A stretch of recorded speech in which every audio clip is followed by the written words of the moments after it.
கிறிஸ்தவ உலகமே மகிழ்ச்சியாக இருக்கும்.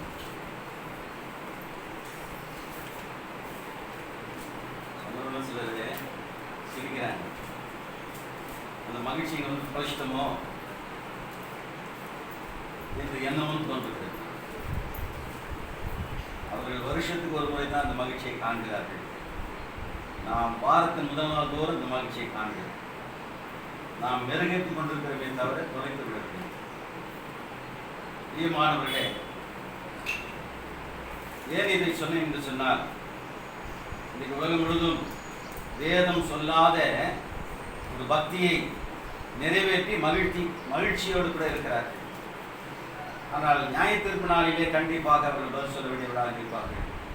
வேதம் சொல்லாததை ஒரு மனிதன் செய்யும் பொழுது அவன் எப்படிப்பட்டவனாக இருப்பான், அவன் தேவனுடைய பார்வையிலே விழுந்து போனவனாக காணப்படுவான் என்பதை அவர்கள் அறியாமலே அதை நிறைவேற்றிக் கொண்டிருக்கிறார்கள். ஒருவேளை இதற்கு முன்னாக உள்ள காலத்தில் இங்கே வந்திருக்கிற ஒரு சிலர் என்ன பண்ணியிருப்பீங்க, கண்டிப்பாக இன்றைக்கு ஈஸ்டர் என்ற ஒரு நாளை கொண்டாடக்கூடிய வகையில் மகிழ்ச்சியாய் கடந்து போயிருப்பீர்கள். ஒருவேளை அதை நிறைவாக உங்களுக்கு போதிக்கப்பட்டிருக்கும். அதை அறிந்து கிறிஸ்துவுக்குள்ளாக பக்திகளை நீங்கள் கடந்து வந்திருப்பீர்கள்.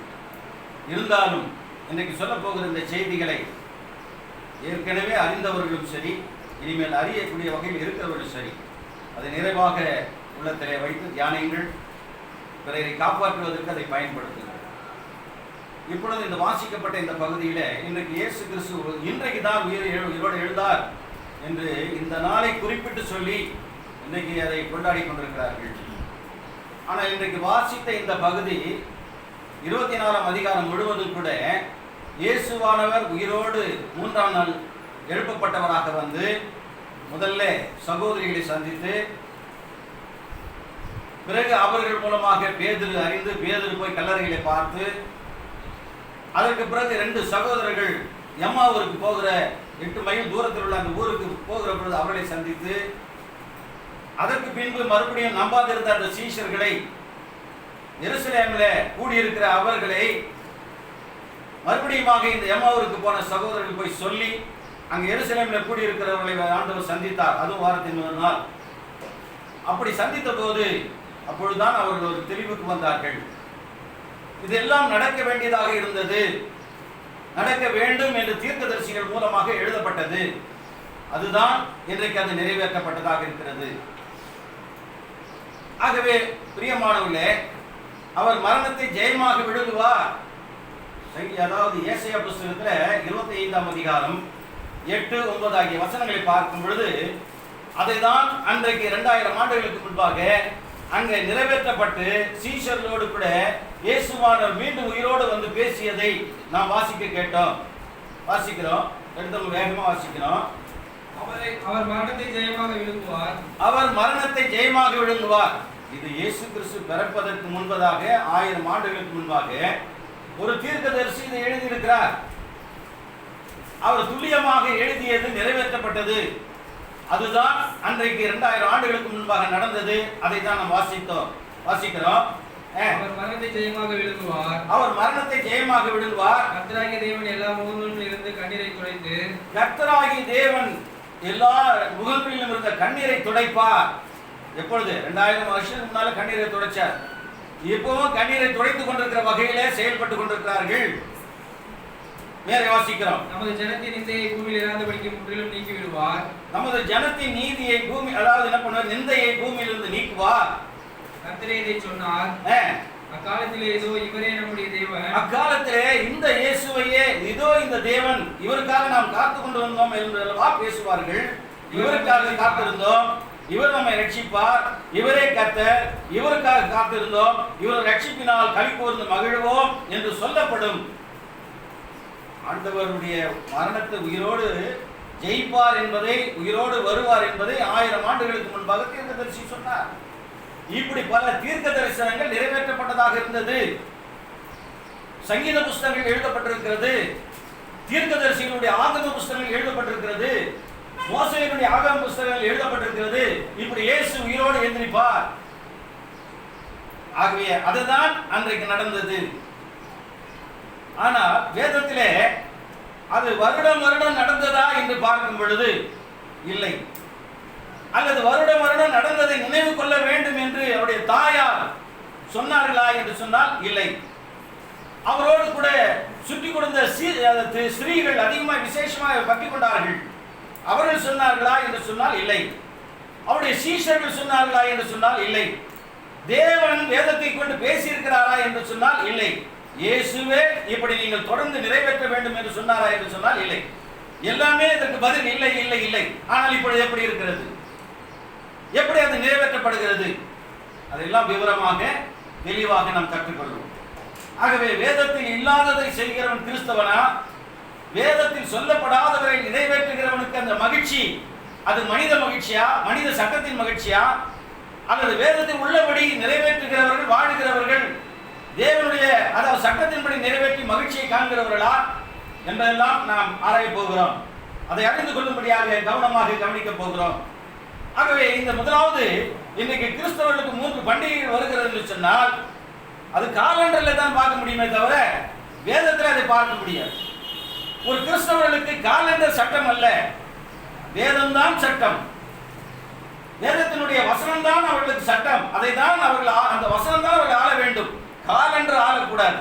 காலண்டர் ஆளுகிறது என்று சொன்னால் காலண்டரை உருவாக்கினவன் யாரோ அவன் தான் அந்த சட்டத்தை போட்டு அவனை ஆண்டு கொண்டிருக்கிறான். அல்லது அவனுக்கு சொல்லி இப்படி செய்ய வேண்டும் என்று யார் அதை நிறைவேற்றினார்களோ அவர்கள் தான் அதை சொல்லி நிறைவேற்றி கொண்டிருக்கிறார்கள் என்பது பொருள்.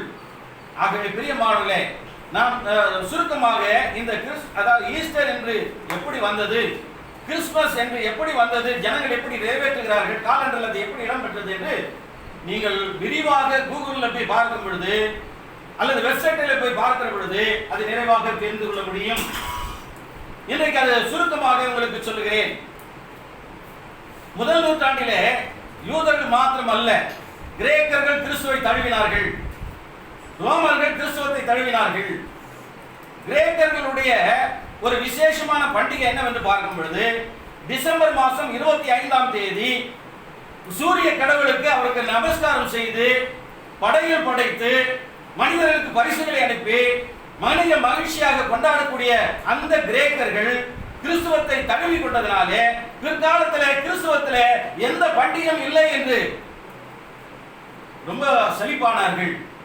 அப்படி சலிப்பான போது அவர்களுடைய எண்ணம் தான் அன்றைக்கு நிறைவேற்றப்பட்டது.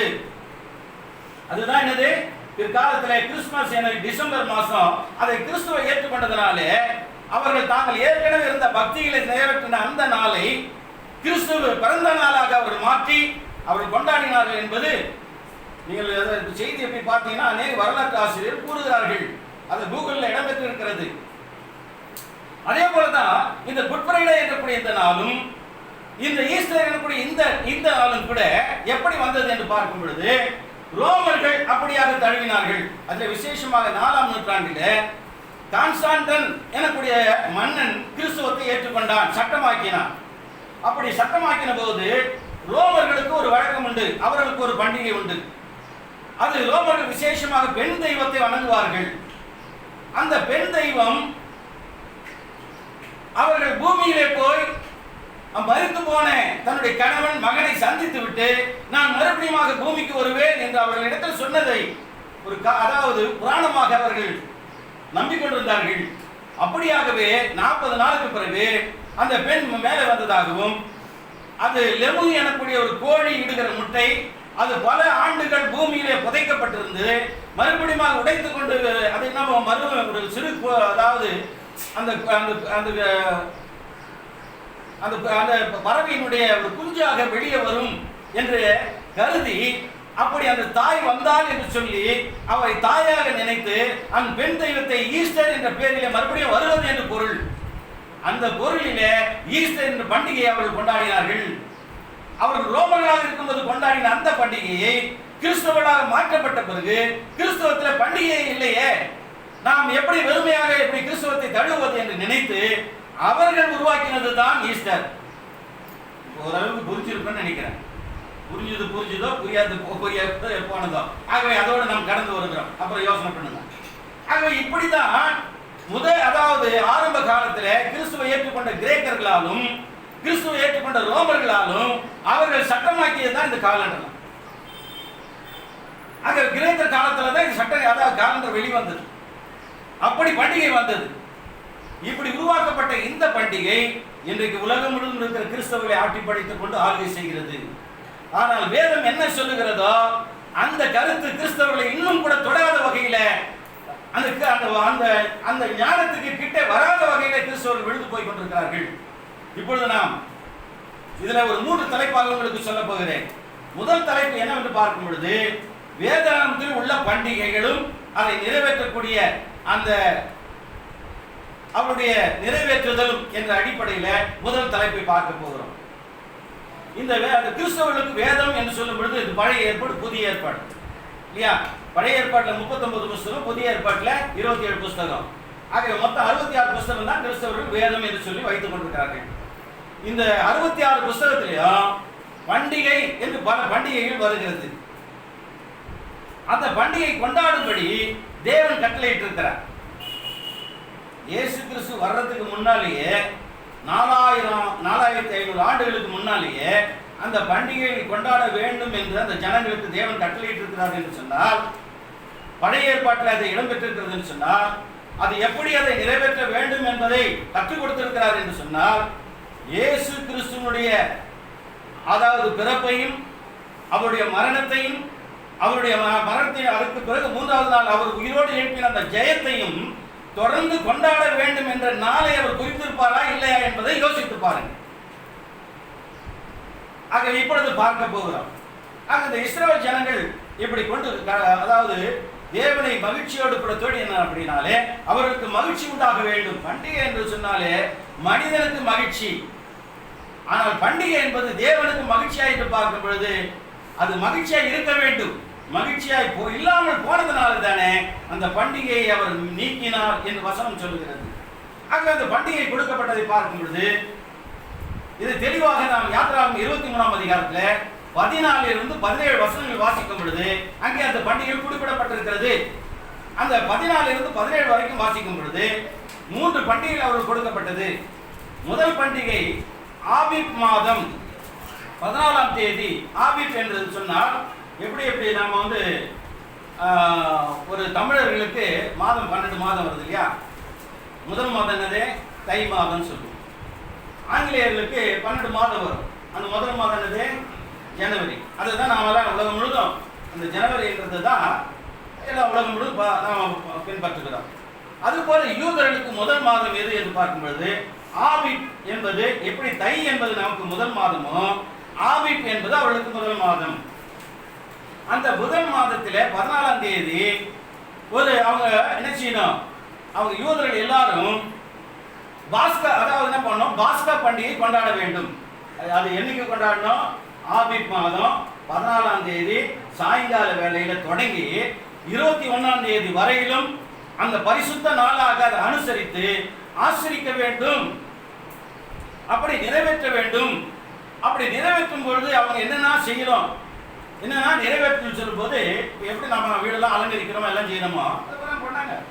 லேவியராகம புஸ்தகத்துல 23ஆம் அதிகாரம் 40ஆம் வசனத்தை வாசிக்கும் போது 39, 49 வாசிக்கும் போது அங்கே அந்த காரியங்கள் பேசப்பட்டிருக்கும். வாசிக்கிறோம்.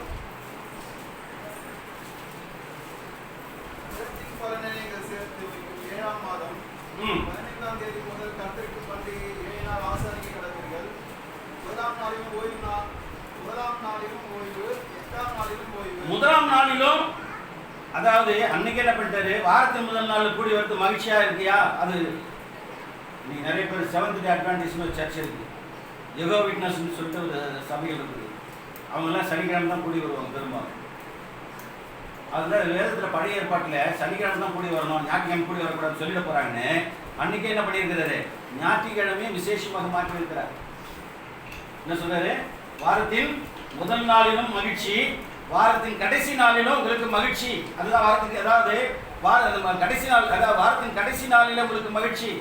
அதே போல அந்த 7 நாள் நிறைவேற்றின போது வாரத்தின் முதல் நாளும் நீங்கள் மகிழ்ச்சியா இருக்க வேண்டும் என்று அன்றைக்கே சொல்லியிருக்கிறார். அடுத்த வருஷத்தை வாசிக்கிறோம். அவங்க என்ன பண்ண? முதல் நாளிலே அலங்காரமான விருட்சங்களின் கனிகளையும், வேர்ச்ச மரம் ஓலை, விருட்சங்களுடைய கனி, பழங்கள்லாம் கட்டுவாங்க. இப்போ பார்த்தீங்கன்னா சில பேர் இங்கே அதாவது இப்போ இருக்கிறவங்க நிறைய பேர் அவங்களுடைய தெய்வங்களை கொண்டாடும் போது என்ன பண்ணுவாங்க, வெளியில் இது கட்டுவாங்க. யாத்திரை அன்னைக்கு பார்க்கலாம், நீங்கள் ஒரு கொம்பு கட்டி அதில் பழங்கள்லாம் கட்டி இலைகள்லாம் கட்டி பழத்தெல்லாம் தொங்க விட்டு, இது இன்னைக்கு வந்தது இல்லை, வேதாந்தத்தில் அன்னைக்கு இஸ்ரவேல் ஜனங்களுக்கு சொல்லப்பட்ட விஷயம் அது. அப்போ சொன்னார், விருட்சங்களையும்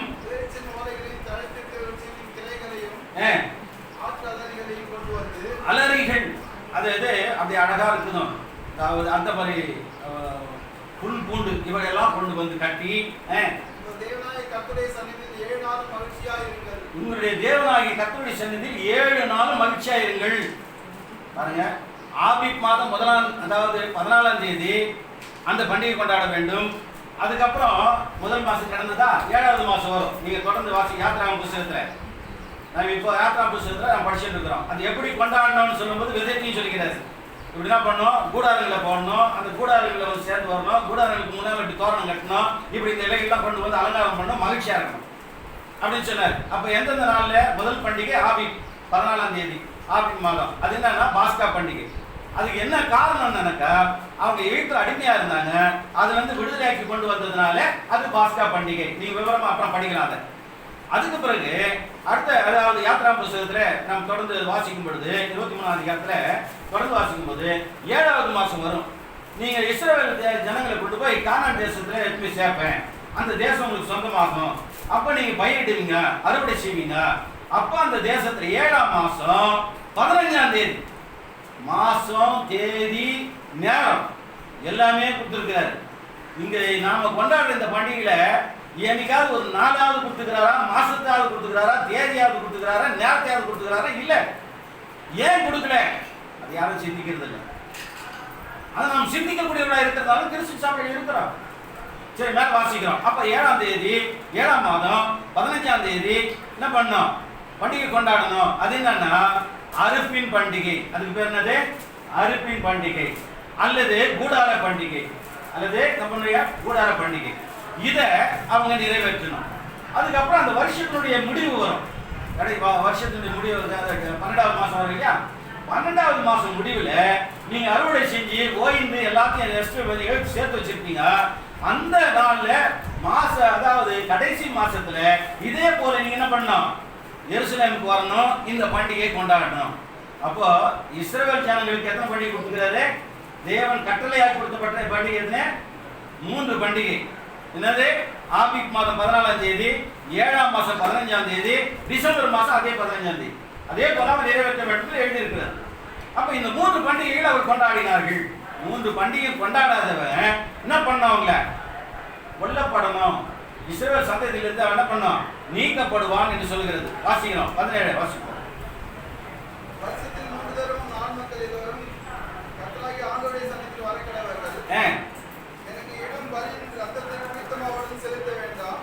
அப்ப வருஷத்தில் 3 தரம் உன் ஆண் மக்கள் எல்லாரும் கர்த்தருடைய ஆண்டவருடைய சந்நிதியில் வர கடவர்கள். அப்ப கண்டிப்பா ஆண்டவருடைய சந்நிதியில் வர வேண்டும்.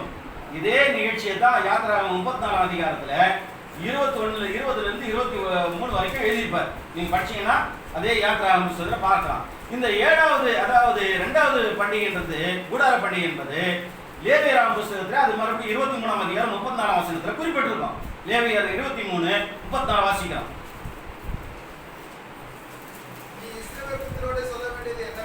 நீ இஸ்ரவேல் புத்திரரோடு சொல்ல வேண்டியது என்னவென்றால் அந்த 7ஆம் மாதம் 15ஆம் தேதி முதல் 7 நாளாலும் கர்த்தருக்கு ஆசரிக்கும் கூடார பண்டிகையாக இருப்பதாக 7 நாளும் கர்த்தருக்கு ஆசரிக்கிற கூடார பண்டிகையாக இருக்க வேண்டும். அதுதான் இது அறுவடை பண்டிகை அல்லது கூடார பண்டிகை.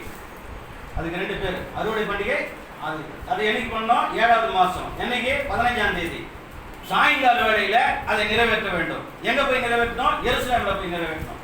எங்க இடம் நேரம் எல்லாத்தையும் கொடுத்தார். சரி, இதெல்லாம் கண்டிப்பா அவங்க என்ன பண்ணோம், கண்டிப்பா நிறைவேற்ற வேண்டும்.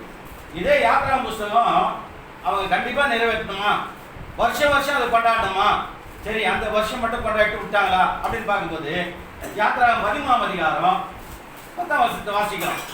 யாத்திரா 13:10. ஆகையால் நீ வருஷந்தோறும் குறித்த காலத்தில் இந்த நியாயத்தை ஆசாரித்து வருவாயாக. ஆகையால் நீ வருஷந்தோறும் என்னது இந்த 3 பண்டிகை கொடுத்தாரு. அது நோக்கத்தை கொடுத்தாரு. என்ன அது நோக்கம்னா பண்டிகை கொண்டாடினா அதுக்கு நோக்கம் இருக்கணும் இல்லையா?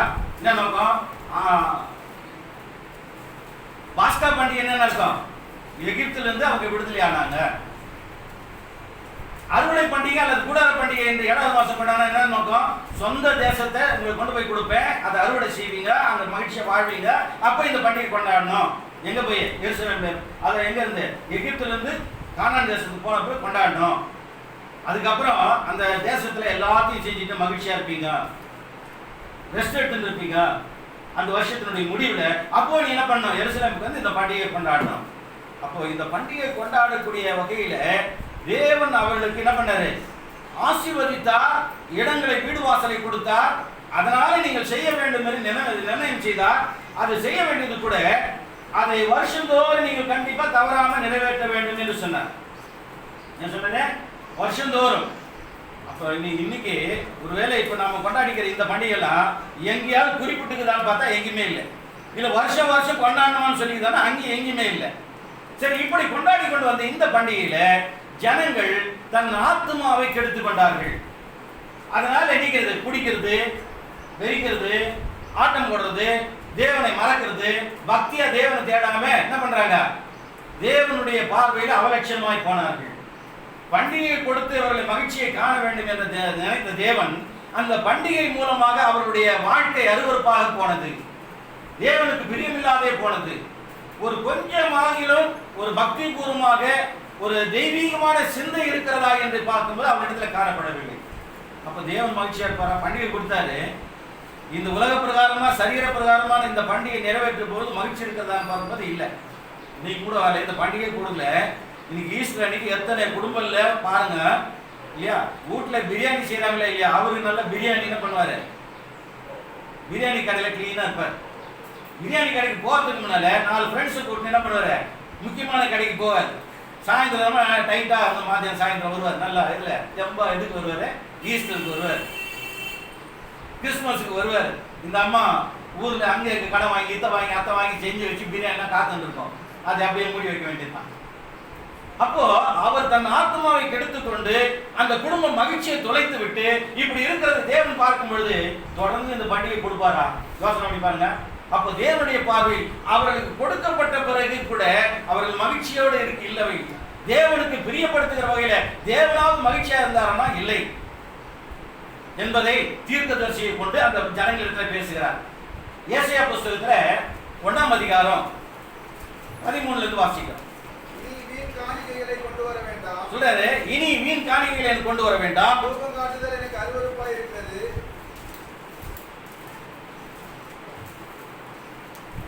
வாசிக்க தொடர்ந்து. இனி வீண் காணிக்கைகளை கொண்டு வர தூபம் காட்டுகிறது எனக்கு அருவருப்பாய் இருக்கிறது. நீங்கள் அக்கிரமத்தோடு ஆசரிக்கிற மாத பிறப்பு, ஓய்வு நாள் ஆசரி, அதாவது ஓய்வு நாளுடைய மகிழ்ச்சி, சபை கூட்டத்தை இனி நான் சகிக்க மாட்டேன். உங்கள் மாத பிறப்புகளையும் உங்கள் பண்டிகைகள் என்ன செய்த? பண்டிகை கொடுத்து கொண்டாடுற ஜனம் பார்க்கும்போது என் ஆத்மா வெறுக்கிறதுன்னு சொல்லுகிறார். இன்னைக்கு அவங்கள ஆத்மா வெறுக்குதுன்னு சொன்னா இன்னைக்கும் பண்டிகை நிறைவேற்றணும்னா தேவனுடைய ஆத்மா இந்த பண்டிகை வெறுக்குமா நேசிக்குமான்றதை யோசித்து பாருங்க. என் ஆத்மா வெறுக்கிறது, பாருங்க. தேவனுக்கு பண்டிகை கொண்டாடுவது என்பது மனிதனுக்கு மகிழ்ச்சியா இருக்கிறது, தேவனுடைய ஆத்மா வெறுக்கிறது, அவருக்கு மகிழ்ச்சியே இல்லை என்று சொல்லுகிறார். அவைகளை நான் வெறுக்கிறேன், அவைகளை சுமந்து இழைத்து போனேன்னு அர்த்தம். தொடர்ச்சியா நீங்க வருஷம் வருஷம் வருஷம் இந்த மாதிரி பண்றீங்க, அதை சகிக்க முடியல எனக்குன்னு சொல்றாரு. என்ன சொல்றாரு? சொல்றாரு, மேல வாசிக்கிறோம். அப்படி பண்டிகை கொண்டாடி இனிமேல் தொடர்ந்து பண்ணீங்கன்னா உங்க கைகளை விரித்தாலும் என் கண்களை உங்களை விட்டு மறைக்கிறேன். நீங்கள் மிகுதியாய் ஜெபம் பண்ணினாலும் நான் அதை கேட்க மாட்டேன். ஆகவே இந்த பண்டிகை என்ற போர்வையில ரத்தத்தினால் நிறைந்திருக்கிறது, எனக்கு மகிழ்ச்சியை கொடுக்கவில்லை என்று சொல்கிறார். இந்த ஜனங்களே மகிழ்ச்சியை கொடுக்கல. தேவனை முகமுகமா சந்திச்சு அவருடைய அற்புதங்களை முகமுகமா பார்த்து எகிப்தில் நடந்ததெல்லாம் 10 வாதைகளை பார்த்து எகிப்தினுடைய தலைச்சன் பிள்ளை எல்லாம் பரிசதை பார்த்து வனாந்திரத்தை அதாவது எகிப்தை விட்டு வரும் பொழுது நைல் அதாவது என்ன பண்ற 2 சமுத்திரம், சிவந்த சமுத்திரம் 2ஆக பிரிஞ்சு தரையில நடந்து வந்த ஜனங்க அதை நிறைவேற்ற முடியல, விழுந்து போனாங்கன்னா இதெல்லாம் பார்க்காத இவ்வளவு காலம் வாழ்ந்துங்கிற நாம பண்டிகையை கொடுத்துக்கிட்டு தேவன் மகிழ்ச்சியா இருப்பாரா இருக்கிற அளவு நாம செய்யுமான்னு பார்த்தா நிச்சயமா இருக்க முடியாது. அப்படியே மகிழ்ச்சியா செஞ்சாலும் என்ன பண்ணுவாங்க, சில அங்கே இங்கே கடன் வாங்கி பண்டிகை கொண்டாடுவாங்க. ஆமாம், நான் ஆண்டவருக்காக பண்டிகை கொண்டாடினேன், கடன் வாங்கிட்டேன், 2 வருஷம் போன வருஷம் வாங்கிட்டு இந்த வருஷம் கொடுக்க முடியல. அப்போ 3வது வருஷம் வந்து வட்டிக்கு மேலே வட்டி வந்து இது மீட்டர் வட்டி போட்டான், ஸ்பீடு வட்டி போட்டான், நான் கடன்காரி ஆகிட்டேன். இதெல்லாம் ஆக்கிறதுக்கு தேவன் விரும்பல. இது அப்பவே முடிவெடுத்துக்கிறாரு. அப்போ சொல்றாரு, ஆமோஸ் என்ற புத்தகத்துல அதுமே சொல்றாரு, வாசிக்கிறோம் 5:21. கொஞ்சம் எடுத்து வேகமா வாசிக்கணும். அடுத்தது ஓசியா 2:11. உங்கள் பண்டிகைகளை பகைத்து வெறுக்கிறேன், உங்கள் ஆசரிப்பு நாட்களில் எனக்கு பிரியமில்லை. பண்டிகை என்ற நாட்களிலே நீங்கள் ஆசரிக்கிற விதம் எனக்கு பிரியமில்லை. உங்கள் பண்டிகையை பகைத்து வெறுக்கிறேன். பண்டிகை கொடுத்தவரே பகைத்து வெறுக்கிறார். இப்ப பண்டிகையே கொடுக்கல, ஆனா பண்டிகை கொண்டாடினா எப்படி வெறுப்பாருன்னு யோசனை பண்ணிக்கலாம். உங்கள் பண்டிகையை பகைத்து வெறுக்கிறேன், அந்த பண்டிகை நாளில் நீங்கள் ஆசரிக்கிறத நினைச்சல எனக்கு பிரியமில்லை. அதனால அந்த இஸ்ரவேல் ஜனங்களுக்கு கொடுத்த அந்த பண்டிகை குறித்து அவளை பற்றி பேசுவார். ஓசியாவில் 2:11. அடுத்தது மல்கியால 2:3. அடுத்தது மல்கியா 2:3. கொஞ்சம் வேகமா வாசிங்க. அவளுடைய எல்லா மகிழ்ச்சியையும் கொஞ்சம் நிறுத்துறோம். அவளுடைய என்ன அர்த்தம், இந்த இஸ்ரவேல் ஜனங்கள் அவங்களை குறிக்கிறார். அவங்களுக்கு பண்டிகை கொடுத்தாரு, வருஷம் கொண்டாடணும்னு சொன்னாரு. வருஷம் கொண்டாடின வரத்துல தேவனுக்கு பிரியமில்லாத போயிட்டாங்கன்றத பகைச்சாரு, வெறுக்கிறாரு. தீர்க்கதரிசி கொண்டு எச்சரிக்கிறார். எச்சரிச்சவர் தான் இப்ப மறுபடியும் அந்த ஓசியா அந்த தீர்க்கதரிசி கொண்டு சொல்றாரு. என்ன சொல்றாரு, அவருடைய எல்லா மகிழ்ச்சியையும், அவருடைய பண்டிகைகளையும், அவருடைய மாத பிறப்புகளையும், ஓய்வு நாட்களையும், சபை கூடி வருகிற எல்லா ஆசரிப்பு, அதாவது மகிழ்ச்சி என்று நினைக்கிற எல்லா ஆசரிப்புகளையும் நான் ஒழிய பண்ணுவேன். அவர் ஒரு காலத்துல ஒழிய பண்ணுவேன்னு சொன்னாரு. தீர்க்கதரிசிகளை கொண்டு 1500 ஆண்டுகளுக்கு முன்னால, அந்த 1500 ஆண்டுகள் கடந்து தீர்க்கதரிசி பேசிட்டே வர்றாங்க. இந்த தீர்க்கதரிசிலாம் ஒவ்வொரு இடத்துல ஒவ்வொரு தேசத்துல ஒருத்தர் சம்பந்தம் இல்லை, அங்கங்க எழுதும். கடைசி ஒரு தீர்க்கதரிசி எழுத வாசிகள் பார்க்கலாம். மல்கியால 2:3. இதோ நான் உங்கள் பண்டிகையை கெடுத்து, வேரை கெடுத்து, பயிரை கெடுத்து, அந்த பண்டிகை கெடுப்பேன், அதை சாணியாக்குவேன். அந்த சாணிய உங்க வீட்டுக்கு விருந்தாளி வராங்கன்னு வச்சுங்களேன், நம்ம அமக்கலமா வரவேற்று எல்லாம் பண்ணி வந்து போனவொடனே வாசல்ல ஓடி போய் தண்ணி கொடுப்பீங்க, கால் கழுவ வைப்பீங்க, தண்ணி குடிங்க. உடனே கிச்சன் போடுவீங்க, எல்லாம் ரெடி பண்ணி போட்டு கொடுப்பீங்க. மகிழ்ச்சி என்ன பண்ண, ஆஹா வரவேற்பு நல்லா இருக்குது, மகிழ்ச்சியா உள்ள வந்து உட்காருவார். இப்படி வாசல்ல வரும்போதே சாணி எடுத்து மூஞ்சி வச்சிட்டேன்னா அடுத்த முறை அவர் வருவார் அவங்க வீட்டுக்கு. யோசனை பண்ணி பாருங்க. அப்போ தேவன் இந்த பண்டிகையில நான் வருவேன்னு நினைக்கிறீங்க, உங்க பண்டிகை நான் வெறுக்கிறேன், அதை சாணியாக்கி அந்த சாணியை வாரி என்ன செய்வேன், உங்க முகத்திலே வாரி இறைப்பேன். பண்டிகை என்றக்கூடிய சாணி என்றது அருவருப்பானது. அந்த பண்டிகை அருவருப்பாய் போனது என்பது இன்றைக்கு கூட என்ன செய்யல, வேதத்தை வாசிக்கிற நவீன காலத்துல வாழுகிற எத்தனையோ பாஸ்டர்களுக்கு தெரியல, எத்தனையோ மகான்களுக்கு தெரியல, அப்புறம் விசுவாசிகளுக்கு தெரிய போகுது. அப்போ அந்த சாணியாக்கி அதை உங்கள் முகத்தை வாரி உங்கள் முகத்திலே இறைப்பேன், அதோடு கூட நீங்கள் தள்ளுபடி ஆவீர்கள் என்று சொன்னார். அப்படின்னா என்ன அர்த்தம், இதை நீங்க போறேன், இதை அதோட நீங்க பண்டிகை கொண்டாடக்கூடாதுன்னு அர்த்தம். பண்டிகை கொண்டாடக்கூடாது நீங்க போறேன்னு சொன்னவரு மறுபடியும் கொண்டாட வைப்பாரான்றதுக்கு ஒரு கணம் சிந்திக்கணுமா சிந்திக்கூடாதா? இயேசு கிறிஸ்து எதுக்கு வந்திருப்பாரு? மறுபடியும் பண்டிகை இவரு மோசையை பண்டிகை இப்படி கொடுத்தாரு, இயேசு நிறைவா பண்டிகை கொண்டாடுறது சொல்லுவாருன்னா, ஆமா அவர் நிறைவா சொன்னாரு. ஆத்மாவில பண்டிகை கொண்டாட வேண்டும் நிறைவா சொன்னாரு, சரீரத்துல அல்ல. தொடர்ந்து பார்க்கிறோம். அப்படி பார்க்கும்போது வாரி இறைப்பேன், அதோட தள்ளுபடியாவீர்கள். எரேமியா புத்தகத்துல 31, 33 33 வரைக்கும் பார்க்கும் பொழுது, இதோ நாட்கள் வரும், அப்பொழுது நான் இஸ்ரவேல் குடும்பத்தோடும் யூதா குடும்பத்தோடும் புது உடன்படிக்கை பண்ணுவேன். அப்ப புது உடன்படிக்கை என்று சொன்னார். அதனால்தான் பழைய ஏற்பாடு புதிய ஏற்பாடு பேசி வச்சுக்குது.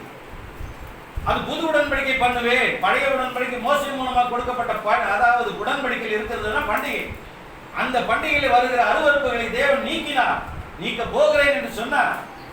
அதனால்தான் சொல்றாரு, அப்போ இஸ்ரவேல் குடும்பத்தோடும் யூதா குடும்பத்தோடும் நான் பண்ணின உடன்படிக்கை புது உடன்படிக்கை பண்ணுவேன்.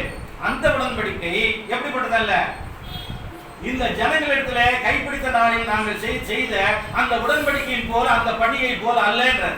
அப்ப அதே மாதிரி பண்டிகை கொண்டாடி கொடுப்பாருன்னா இல்லைன்னு அர்த்தம். வாசிக்கிறோம் 31 32 33 வாசிப்போம். நான் அவள் பிதாக்களை எகிப்து தேசத்திலிருந்து அழைத்து வர கைப்பிடித்த நாளிலே, நான் அவள் பிதாக்களை எகிப்திலிருந்து அழைத்து வர பண்ணின போது அவளுடைய கையை பிடித்த நாளிலே அவர்களோட பண்ணின உடன்படிக்கை இப்படி அல்ல. அவர்களோடு பண்ணின அந்த பழைய உடன்படிக்கை மோசே மூலமா சொன்னாரு, அந்த உடன்படிக்கை போல அல்ல.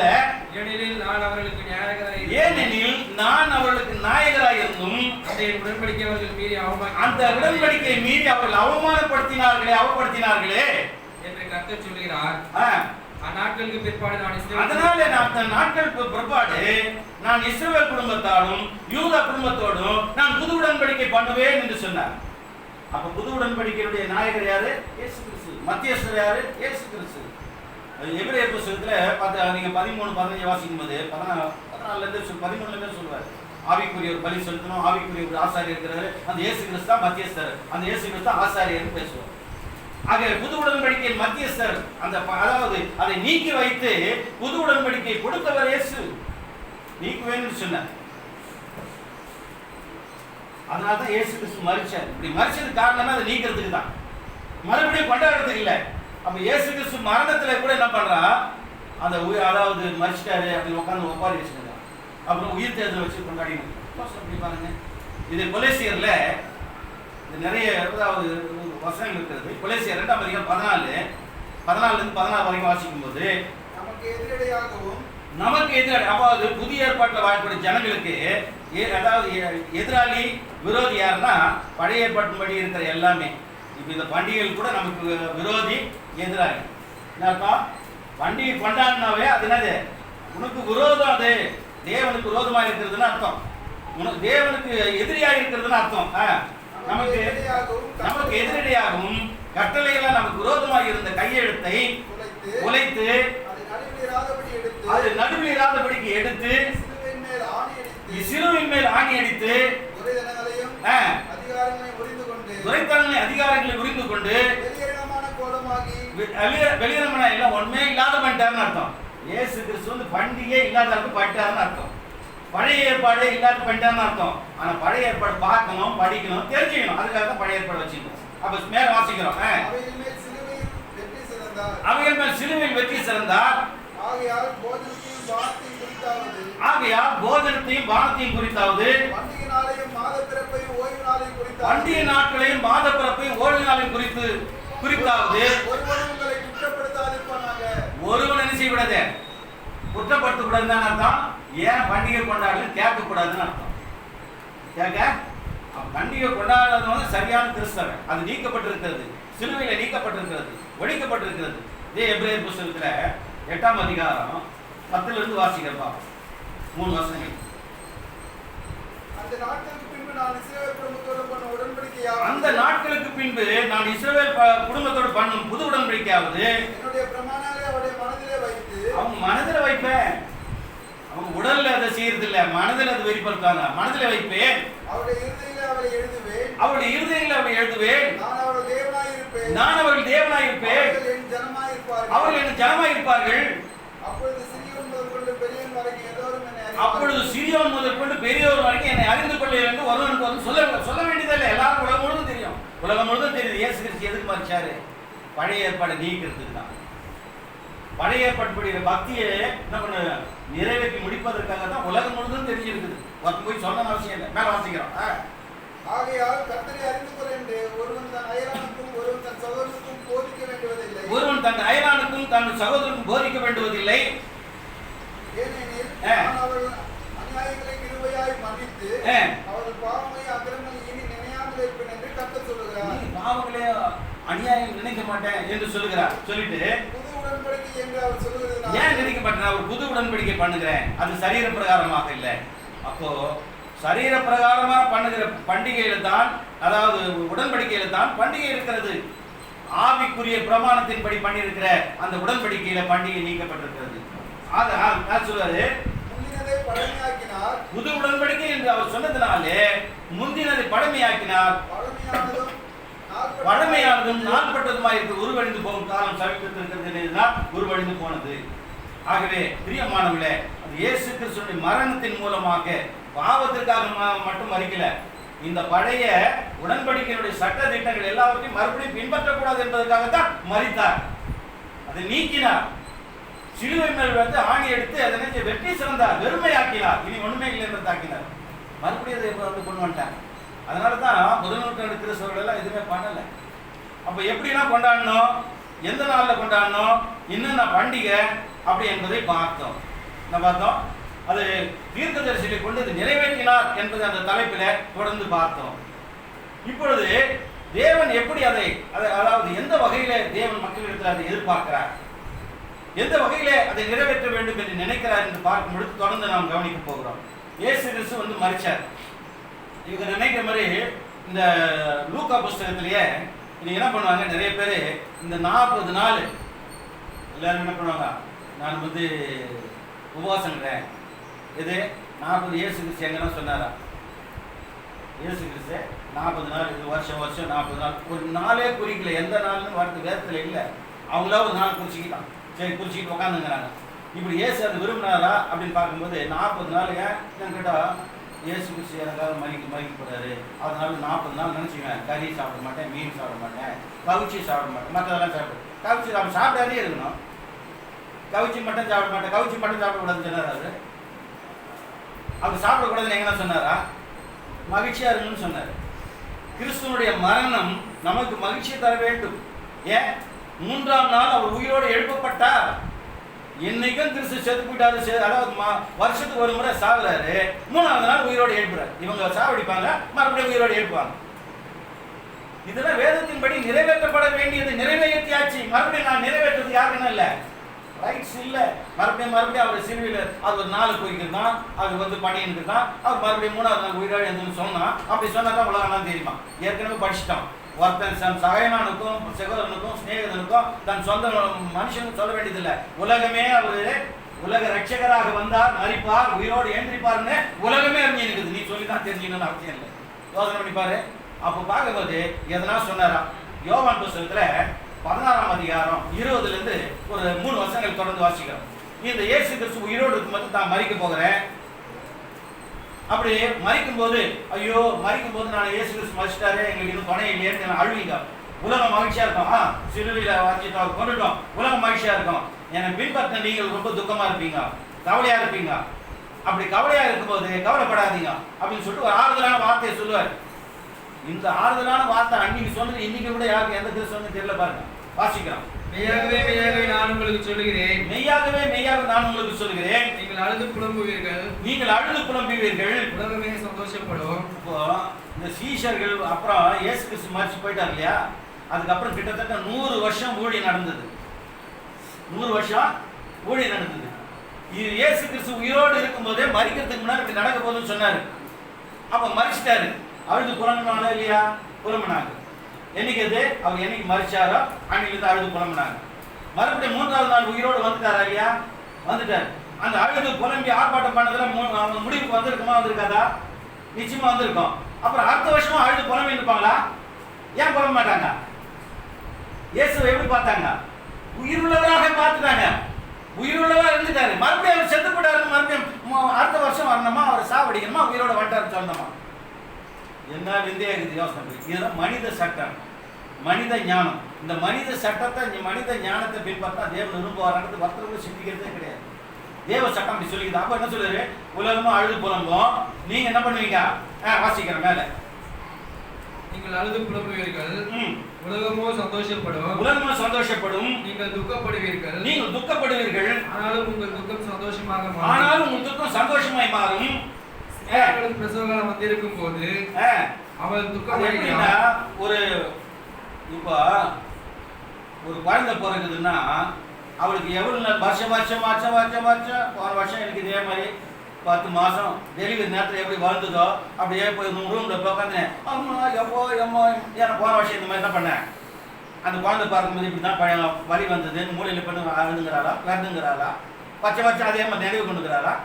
அந்த குழந்தைய வளர்க்கறதுல ஆசைப்படுறா. குழந்தை வந்துடுச்சு, அந்த குழந்தைய பார்க்கறதுல ஆசைப்படுறா, மற்றவங்களுக்கு காட்டுறதுல ஆசைப்படுறா. எப்போ ஒரு வருஷம் போது பிறந்த நாள் கொண்டாடலாமா, பிறந்த நாள் காட்டலாமா, பிறந்த நாள் காட்டணும் பாரு. தேவனுக்குள் பிறந்திருக்கிறவர்களுக்கு அந்த பிள்ளையை காட்டணமானது மறக்கிறார். உலகத்துல யோசனை பண்ணி பாருங்க. அப்ப வருஷம் அதுக்கு ஒரு உவமையை சொல்றாரு. ஒரு பிரசவ காலம் வரைக்கும் தான் கஷ்டப்படுவா, பிரசவம் முடிஞ்ச பிறகு என்ன பண்ணுவா, ஒரு குழந்தை வந்ததுன்ற ஒரு மகிழ்ச்சி வருமா வராதா? இப்ப கிறிஸ்துவின் சபைக்கு ஒரு குழந்தை வந்துச்சு, பிறந்துச்சு, அது உயிரோடு இருக்குது, மகிழ்ச்சி இருக்குது.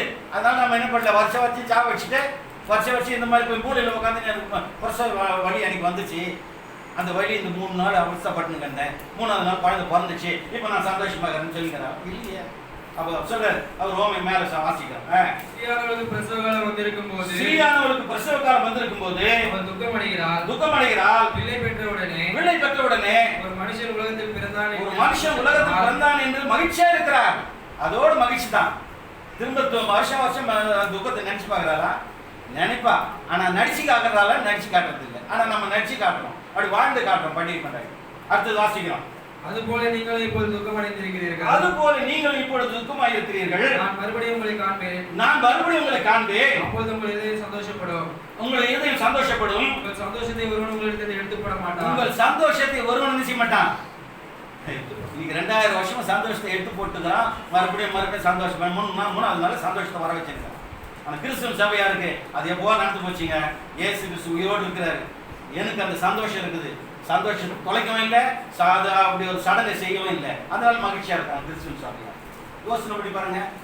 இயேசு கிறிஸ்து ஒன்றும் இல்லை, 40 நாள் உபவாசம் இருக்கிறேன், கறி மீன் சாப்பிடுறது. கறி மீன் சாப்பிட்ற மற்றெல்லாம் பண்ணுவாங்க, மற்றெல்லாம் செய்வாங்க. கறி மீன் மட்டும் சாப்பிடுறது. கறி மீன் மட்டும் சாப்பிட மாட்டாங்க நம்ம சகோதரிங்க. எத்தனை பேர் அவங்க ஐயோ இந்த மாதிரி இருக்கிறாங்களே, அவங்க இப்படி வாங்கிட்டாங்களே, இப்படி போயிட்டாங்களே, அவங்க பிரிச்சு வாங்கிட்டாங்களே, அவங்க இப்படி வீடு கட்டிட்டாங்களே, எத்தனை சகோதரி நினைக்காது இருக்கிறாங்க. ஏன் அடுத்தவங்களை பார்த்து எத்தனை பேர் பொறாம இருக்கிறாங்க. யோசனை பண்ணி பாருங்க. உள்ளத்தில் நிறைவாக இருக்க வேண்டும், மகிழ்ச்சியாக இருக்க வேண்டும், மற்றவர்களை நேசிக்க வேண்டும், அப்படி அளவுக்கு தான் வச்சுக்கிறாரு. ஆனால் நான் உபவாசம் இருக்கிற 40 நாள் இருந்துக்கிட்டு இதெல்லாம் மனசில் வச்சிருந்தேன்னா கடவுளை தேடுறதும் கிடையாது, ஜெபிக்கிறதும் கிடையாது. உபவாசம் கூட கரெக்டாக இருந்துருவார், சபைக்கு போக மாட்டார், தினமும் ஜெபம் பண்ண மாட்டார், பைபிள் படிக்க மாட்டார், பைபிள் படி வாழ மாட்டார். ஆனால் உபவாசம் மட்டும் ஆணும் பெண்ணு இருப்பார். இது எங்கன்னா இயேசு கிறிஸ்து இருக்க சொன்னாரா, பண்ணாரா? இயேசு கிறிஸ்து அந்த மரணத்தில் அழுது இருந்தாங்களே, ஓலமிட்டு இருந்தாங்களே, அவங்களுக்கு என்ன சொன்னார்? லேவே, அதாவது லூக்கா புஸ்தகத்தில் 23ஆம் அதிகாரத்தில் வாசிக்கிறோம். 27, 28 வாசி. 26 சொல்றாரு. அவர்கள் இயேசுவை கொண்டு போகிற பொழுது நாட்டிலிருந்து வருகிற சீரேனாவுடனாகிய சீமோன் என்கிறவனை பிடித்து சிலுவையை அவர் பின்னே சுமந்து கொண்டு வரும்படி அதை அவர் மேல் வைத்தார்கள். சிலுவையை அவர் சுமந்து கொள்ளும்படி அவர் மேல் வைத்தாங்க. திரள் கூட்டமான ஜனங்களும் அவருக்காக புலம்பி அழுகிற ஸ்திரீகளும் அவருக்கு பின் சென்றார்கள். திரள் கூட்டமான ஜனங்கள் அவருக்காக புலம்பி அழுது ஸ்திரீகளும் அவருக்கு பின் சென்றாங்க. புலம்பி அழுதாங்க, பின்னால் சென்றாங்க. அவ்வளோ கூட்டம், எக்கச்சக்கமான கூட்டம். அப்போ இந்த வருஷம் தான் அவர் பிடிச்சின்னு போகும்போது அழுதாங்க. அதே கூட தான் இன்னும் அழுதுங்க. அந்த அழுத கூட்டத்தை பார்த்து அவர் என்ன சொன்னார்ன்றது என்ன சிந்திக்கிறதா கிடையாது. யோசனை பண்ணி பாருங்க. அடுத்து அவர் என்ன சொல்றாரு பாருங்க. இயேசு அவர்கள் முகமாய் அழுது கொண்டிருக்கிறவர்கள் முகமாய் திரும்பி எருசலேமின் குமாரத்தியே, ஏற்கனவே சீஷர்கள் சொன்னாரு, அழுது புலம்பிட்டு இருக்காதீங்கடா, நான் முழுவதும் வந்துடுவேன். அதுக்கப்புறம் அந்த சந்தோஷத்தை உங்ககிட்ட எவனோ எடுத்து போட முடியாது. எவர் லாஸ்ட் ஐ ஆம் பீயிங் ஹியர், நான் இருக்கிறேன், அதை நான் ஜீவனோடு இருக்கிறேன். இயேசு கிறிஸ்து நேற்றும் இன்றும் மாறாதவர். மரித்தேன், இதோ சதா காலங்களிலும் உயிரோடு இருக்கிறேன். சதா காலங்களிலும் உயிரோடு இருக்கிறவரை வருஷம் சாவடிக்கிறேன். யோசனை பண்ணி பாருங்க. இது மனித சட்டம். தேவ சட்டம் என்ன சொல்லுகிறது? அப்படி அழுது புலம்பி கொண்டிருக்கிறவர்களை பார்த்து சொன்னார், நீங்கள் எனக்காக அழாதீர்கள், உங்களுக்காகவும் உங்கள் பிள்ளைகளுக்காக அழுங்கள் என்று சொன்னார். அப்ப இயேசுக்காக அழுது தப்பு தானே? அப்போ என் பிள்ளை ரட்சிக்கப்படலையே, என் பொண்டாட்டி ரட்சிக்கப்படலையே, என் புருஷன் ரட்சிக்கப்படலையே, எங்க அப்பா அம்மா ரட்சிக்கப்படலையே, என் புள்ள அப்பா அம்மா நினைக்கணும், என் புள்ள ரட்சிக்கப்படலையே, என் புருஷன் ரட்சிக்கப்படலையே பொண்டாட்டி நினைக்கணும், புருஷன் என் பொண்டாட்டி ரட்சிக்கப்படலையே பொண்டாட்டி புருஷன் நினைக்கணும். அவங்களுக்காக நினைப்பா. இன்னைக்கு திடீர்னு வந்தாலும் அவர் பரலோகத்துக்கு வருப்பா, ஐயோ போயிட்டாரு, நான் இங்க இருக்கிறேன்னு அவஸ்தப்படப்போது நீ தான். அதனால உங்களுக்காக அழுங்கள், எனக்காக அழுங்க. இது நிறைவேற்ற வேண்டும். தேவன் இதை தீர்மானித்தார். நான் வருகிறேன், நிறைவேற்றுகிறேன், எனக்காக அழாதீங்க. ஏன் அழுதுங்கிற? அப்போ கிறிஸ்துவின் சபையில் அதான் அழல, மகிழ்ச்சியா இருக்கிறோம். அன்னைக்கு 2000 வருஷத்துக்கு முன்னாடி எழுப்பப்பட்டாரு, அது மகிழ்ச்சியா இருக்கும். அதே மாதிரி சீஷர்கள் இருந்து தாய்மார்கள் இருந்து எல்லாமே மகிழ்ச்சியா இருந்தாங்க. மகிழ்ச்சியா இருந்த வருஷம் அழுங்க இருந்தாங்களா? இல்லையே. 100 வருஷம் ரெக்கார்டு அப்போஸ்தலர் நடவடிக்கைகள் புத்தகம் சொல்லுது. இயேசு கிறிஸ்து எதனா அது மாதிரி இருக்கணும்னு சொல்லி கொடுத்துருந்தாருன்னா அவங்க அம்மா முதல்ல இருந்திருப்பாங்க. அவங்க அம்மாவுக்கு பிறந்த நாள் தெரியுமா தெரியாதா? அவங்க அம்மாவுக்கு தெரியாது, இன்னைக்கு இருக்கிற காலண்டரில் தெரியுது. கிரேக்கன் காலண்டர் உருவாக்கணும் அவங்களுக்கு தெரியுது, அவங்க அம்மாவுக்கு தெரியல. அடுத்த வருஷம் அம்மா என் பிள்ளை இன்னைக்கு பிறந்ததுன்னு கொண்டாடினாங்களா? யோசனை பாருங்க. கொண்டாட வழக்கம், அதாவது ஆதியாகம புஸ்தகத்தில் 40:20 பார்க்கும்போது அது பார்வோனுக்கு கொண்டாடிக்கிறாங்க. மத்தேயு 14:6 பார்க்கும்போது ஏரோது நம்முடைய மன்னனுக்கு பிறந்தநாள் கொண்டாடிக்கிறாங்க. உலகத்தையே மீட்டெடுக்க வந்த இந்த எம்பெருமான் ஆகிய இயேசுக்கு அவங்க அம்மா பிறந்தநாள் கொண்டாடினா உலகத்து மக்களுக்கு தான் தெரியாது, அவங்களுக்கு தெரியுமே தெரியாதா? கொண்டாடலையே. ஏன் கொண்டாடல? நோக்கம் இருக்கிறது. அப்படி கொண்டாடினால் தேவனை மகிமைப்படுத்துகிற அந்த பக்தி மாறி போகும். இயேசுவை வழிபடுகிற வழிபாட்டுக்கு சொந்தமாகிவிடும். இயேசுவை அது விரும்பல, அப்படி தாயார் விரும்பல, அப்படி அப்போஸ்தலர் விரும்பல. அதனால தான் இந்த முறைகள் எல்லாம் கொண்டு வரல. ஏன்னா இயேசு கிறிஸ்து உயிரோடு இருப்பது மத்தேயு புஸ்தகத்தில் 19ஆம் அதிகாரத்தில் அதுமே சொல்லுவார். ஒருத்தன் என்ன பண்ணுவான்? நல்ல போதகரே, நான் நித்திய ஜீவன் அடைய நான் என்ன நன்மை செய்யணும்? மத்தேயு 16ஆம் அதிகாரம் 16-19 வரைக்கும் பார்த்தோம்னா என்ன நன்மை செய்யணும்? நல்ல போதகர் பட்டு அவனப்படு என்னை நல்லவன் என்று சொல்வானே, இதா ஒருவர் தவிர நல்லவன் ஒருவனும் இல்லையேனாரு. ஒருத்தன் மகிமை செலுத்த வந்தான். யோவான் புஸ்தகத்தில் படிக்கும்போது தெளிவாக தெரியும். 8ஆம் அதிகாரம் 50ஆம் வசனம் பார்க்கும்போது யோவான் 5:41 வாசிக்கும் போது, நான் மனுஷரால் மகிமை ஏற்றுக்கொள்கிறதில்லை, அதை ஏற்று நியாயம் இருக்கிறவர் இருக்கிறார், பரலோகத்தில் இருக்கிறார், அவருக்கு நீ மகிமை செலுத்தினர். அந்த பரலோகத்தில் இருக்கிற பிதாவுக்கு மகிமை போகாது போயிடும் போது அதெல்லாம் ஜாக்கிரதையா இயேசு கிறிஸ்து செய்யக்கூடாதுன்னு சொன்னார். சீஷர்கள் அதை ஃபாலோ பண்ணாங்க. ஆனா இன்னைக்கு மனிதர்கள் அதை மீறி போயிட்டாங்க. யோசித்து பார்க்கிறோம். மேல வாசிக்கிறோம், எனக்காக அழாமல் உங்களுக்காகவும் உங்கள் பிள்ளைகளுக்காகவும் அழுங்கள் என்று இயேசு சொன்னார். சரி, அப்படிதான் போச்சு வச்சுக்கோ. 40 நாள் உபவாசம் எங்க சொன்னார் அவரு? இயேசு கிறிஸ்து மரிச்சிட்டு உயிரோடு வந்தார்.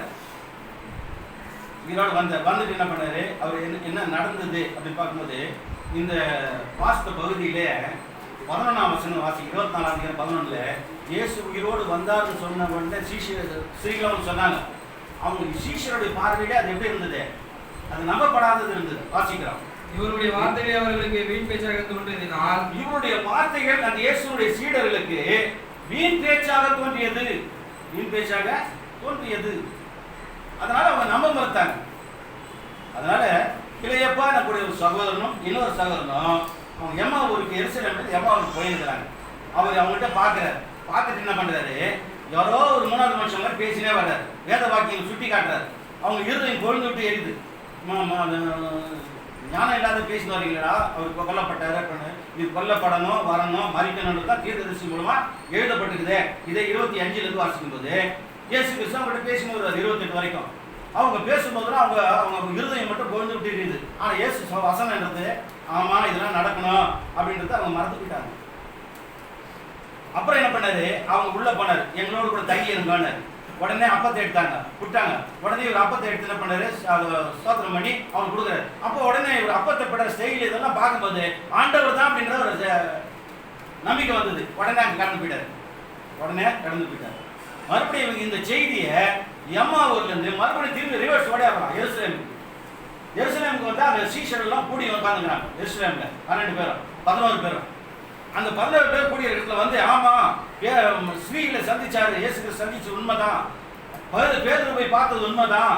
அந்த கீரையப்பா வந்து சொல்றான், ஆமா இயேசு கிறிஸ்து உயிரோடு எழுந்துட்டாரு. இப்படி பேசினே இருக்கிற நேரத்துல உங்களுக்கு சமாதானம் வந்து நிக்கிறார். வாசிக்கிறோம் 24ல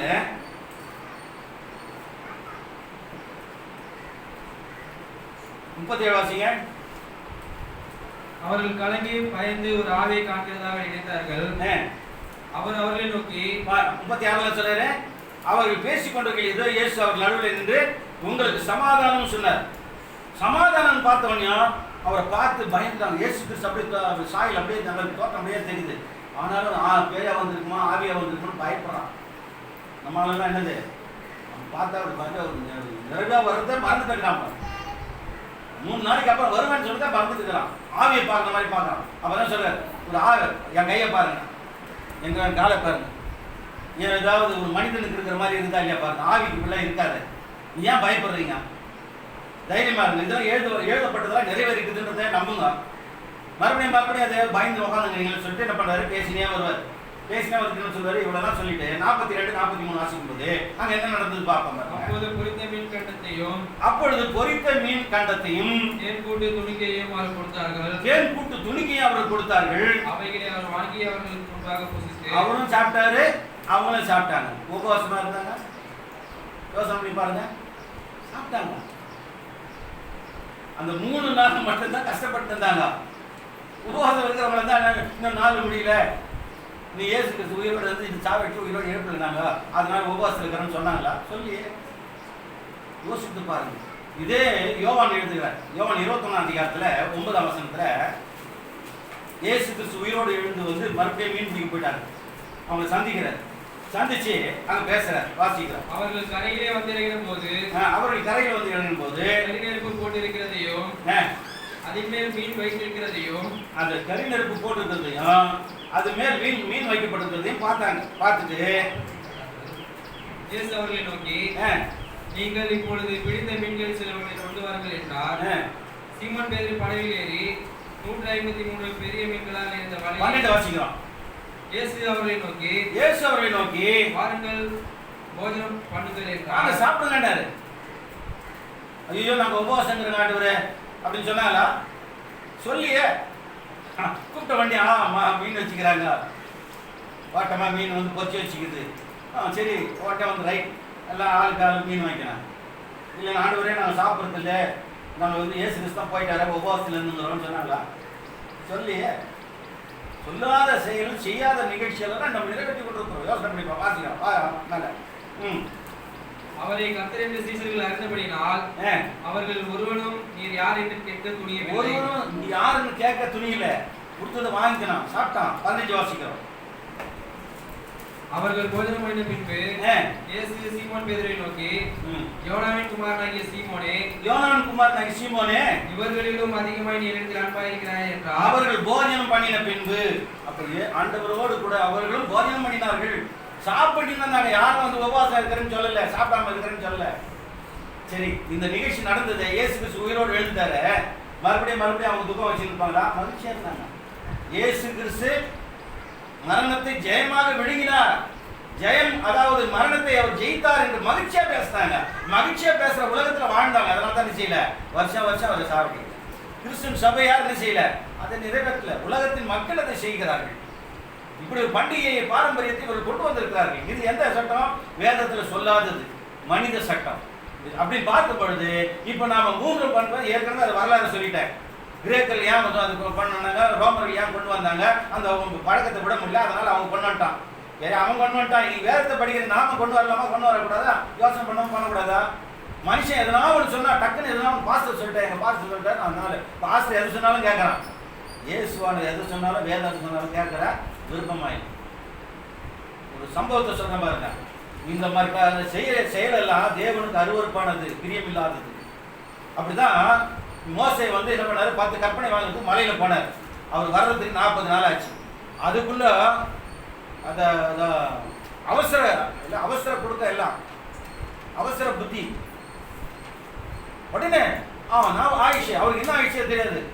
ஆரோனை பார்த்து, ஆரோனே எங்களுக்கு தெய்வத்தை காட்டு. அதேதான் நம்ம என்ன ஒரு பண்ணிடணும், செய்யணும். உடனே நகையெல்லாம் கொடுத்தா எல்லாம் போட்டான், உருக்கணும். ஒரு கண்ணுக்குட்டி வந்தது, மகிழ்ச்சியா இருந்தது. யோசனை பண்ணி பாருங்க.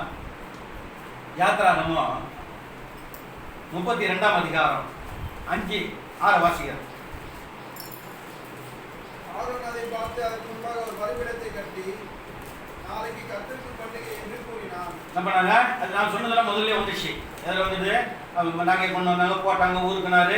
ஒரு கண்டுக்குட்டி வந்துச்சு. கண்டுக்குட்டி வந்தவன் என்ன பண்றாரு, அவங்க கிட்ட பேசுறாரு. என்ன பேசுறாரு? நாளைக்கு வாங்கடா, உங்களுக்கு தெய்வத்தை பண்ணிட்டேன், அதுக்கு பண்டிகை. என்ன சொல்றாரு? நாளைக்கு ஆரோன் அவளை பார்த்து அதுக்கு என்ன பண்ணாரு? பலிபீடத்தை கட்டி நாளைக்கு கர்த்தருக்கு பண்டிகை என்று கூறினான். நாளைக்கு பண்டிகைன்னு சொன்னாரு. சொல்லுப்பா, பண்டிகைனாவே மகிழ்ச்சி ஜனங்களுக்கு. அது மோசே சொல்லணுமா, ஆரோன் சொல்லணுமான்னு கூட சிந்திக்கிறதில்ல. அவன் இயேசு சொல்லணுமா, இயேசு சீடர் சொல்லணுமா, இன்னைக்கு எல்லாம் இருக்க உலகத்தில் இருக்கிற பாஸ்டர் சொல்லணுமான்னு யோசனை பண்றது இல்லை. பாருங்க, இப்படி பாஸ்டர் சொல்லணும், பாஸ்டர் சொல்றதை கேட்க மாட்டேன்றதான் கிறிஸ்டின் சபையை. நாமளா இருந்து என்ன பண்ணியிருப்போம்? மோசே சொல்லிட்டோம், நீ ஒன்றும் செய்ய வேண்டியது, நீ செஞ்சது சாமி ஆக வேண்டியதுன்னு சொல்லுவோம். கிறிஸ்டின் சபை அப்படிதான் சொல்லுவான். யாக்கோ யோசனை பண்றான், சொல்ல மாட்டான். இப்போதாங்க வேகமாக இருக்கும். யோசனை பண்ணி பாருங்க, கிறிஸ்டின் சபை மோசம் சொல்லணும்பா அப்படின்னு சொல்லியிருக்கோம். இந்த பாஸ்டர் சொல்றாங்க இயேசு சொல்லிக்கிறாரா? என்ன கேட்போம், கிறிஸ்டின் சபையாருடைய வேலை என்ன? இயேசு சொல்லிக்கிறாரா? சீசு சொல்லிக்கிறாங்களா? வேதம் சொல்லிக்குதா? வேதத்தில் எங்கன்னா இருக்குதா? அப்போ நான் செய்வேன். அவங்க ஆர்வம் சொன்னது உடனே அடுத்த நாள் என்ன பண்ண 6ல் வாசிக்கிறோம். மறுநாள் அவர்கள் அதிகாலையிலே எழுந்து சர்வாங்க தகன பலிகளை விட்டு சமாதான பலிகளை செலுத்தினார்கள். பண்டிகை நோனியா மகிழ்ச்சி வந்துட்டு சமாதான பலி செலுத்தினா எல்லாம் செஞ்சான். இதை தேவன் பார்த்தார். தேவன் என்ன சொன்னார்? 7 வாசிக்கிறோம், 7, 9. அப்புறம் அப்பொழுது கர்த்தர் மோசேயை நோக்கி, நீ இறங்கி போ, எகிப்திலிருந்து நீ நடத்தி கொண்டு நீ இறங்கி போ. மோசேயே நீ சொல்ற வரைக்கும் அவன் காத்துன்னு இல்லை. இயேசு சொல்ற வரைக்கும் காத்துன்னு இல்லை. அந்த ஜனங்க சீஷர் சொல்ற வரைக்கும் காத்துன்னு இல்லை. அவங்க சொன்னதெல்லாம் பைபிள்ல இருக்குது, அதை பார்க்கறது இல்லை. போ, அவங்க கெடுத்து கொண்டாங்க, அவங்க தங்களை கெடுத்து கொண்டார்கள் என்று சொல்றாரு. மோசேயை இறங்கி போ வேகமான 9ல் வாசிக்கிறோம். இன்னும் கர்த்தர் மோசேயை நோக்கி, இந்த ஜனங்களை பார்த்து, இன்னும் கர்த்தர் அந்த ஜனங்களை பார்த்து என்ன சொன்னாரு? வணங்கா கழுத்துள்ள ஜனங்கள் என்று சொல்லி. இன்னைக்கு கூட பண்டிகை கொண்டாடணும் பார்த்து என்ன கழுத்துன்னு சொல்லுவாரு? என்ன சார் ஒரு மோனிஷா வந்து ஆமா எங்கள் அப்பா சொல்லிட்டாரு, ஆர்சியில் புஸ்தகத்தில் இருந்தது, அதில் சொன்னாங்க அடுத்த வருஷம் நான் கொண்டாடுவேன்னா வணங்கா கழுத்துள்ள ஜனங்களே அவங்க சொல்ல மட்டும் முடியும் சொல்லுவார். வணங்கா கழுத்துள்ள ஜனங்களே என்று சொன்னார். எவ்வளவு வசனத்தை சொன்னாலும் வேதத்தை சொன்னாலும் அது வேதத்தை கீழ்படுகிறதுல மனுஷன் சொன்னா கீழ்படுகிறான். வணங்கா கழுத்துள்ள ஜனங்கினர். உடனே மோசே இறங்கி வந்தார், பார்த்தார் அந்த உடன்படிக்கை பெட்டியை, அது உடன்படிக்கை பலகை கொண்டு வந்தார். கோபம் வந்தது. உடனே அதை என்ன பண்ணார்? தூக்கி போட்டு உடைச்சார். 19, 20 வாசிக்கும்.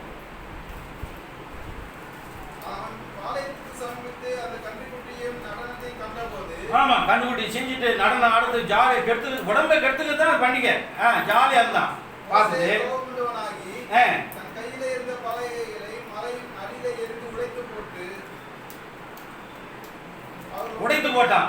உடனே அதை அந்த கண்ணுக்குட்டி சாம்பலா போச்சு. கொண்டு வந்து கரைச்சான், அதுல தண்ணியில கரைச்சான். எல்லாம் தண்ணி குடிக்கலாம். உங்க பாவம் உங்களுக்கு சேர்த்தாங்க. யோசித்து பாருங்க. இப்படி மனித கட்டளை கீழ்ப்படிந்தது தேவனுக்கு அருவருப்பானார்கள். தேவன் அவருடைய பகைத்தார். வணங்கா கழுத்துள்ளவர்களை சொன்னார். அவங்களை என்ன செஞ்சாரு? தேவன் அவங்க கெடுத்தார். அதுபோல மனிதனுடைய சட்டங்களை நிறைவேற்றும் பொழுது தேவன் நம்மையும் பார்த்து அப்படித்தான் சொல்வார். இப்படி சட்டம் மோசே மூலமா சொல்லலைன்னாக்கா செஞ்சா அது தப்பு அப்படின்றத ஜனங்களுக்கு சொல்லி கொடுத்தாரு.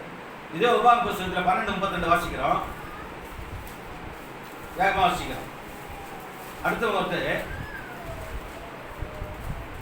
நீதிமொழிகள் 30:6 வாசிக்கிறோம். நான் உங்களுக்கு விதிக்கிற யாவையும் செய்யும்படி கவனமாயிரு. நான் உங்களுக்கு விதிக்கிற யாவையும் செய்யும்படி கவனமாயிரு. அதோட கூட என்ன செய்யாத? அதோட ஒன்று கூட்டவும் வேண்டாம். ஒன்று கூட்டாத, ஒன்று குறைக்காத. பைபிள்ல இப்போ பண்டிகை பண்டிகை எங்கேயுமே சொல்லலை. அதுக்கு விளக்கமாக பார்த்துக்கிறோம்.